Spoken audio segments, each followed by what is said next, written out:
আসসালামু আলাইকুম এভরিওয়ান, আপনারা সকলে কেমন আছেন? আশা করি সবাই অনেক ভালো আছেন। আজকে আমি নতুন আরেকটা রেসিপি নিয়ে চলে আসলাম।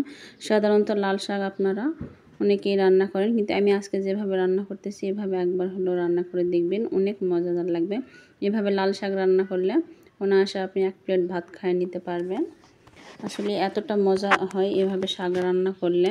প্রথমে আমি দেখুন, পুরো ভিডিওটা দেখবেন, স্কিপ করবেন না। প্রথমে এই যে আমি লাল শাকগুলো সুন্দর করে বাছে ধুয়ে একদম পরিষ্কার করে নিছি।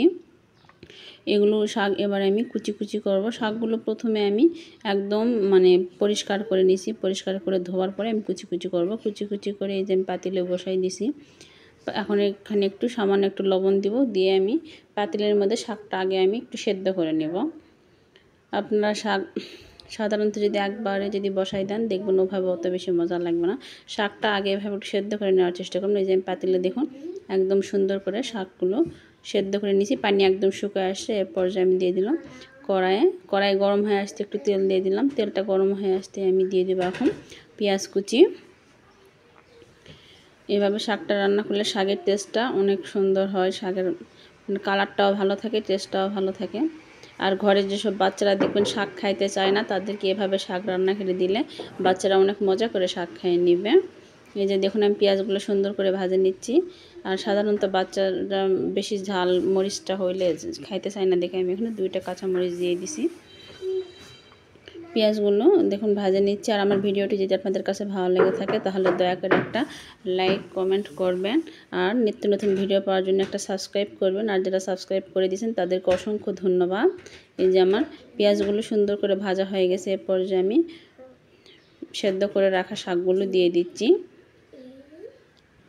দেখুন এভাবে শাক রান্না করলে আপনাদের কড়াও লাগবে না, আর অনেক সুন্দরভাবে শাক ভাজা খুব সহজেই হয়ে যাবে।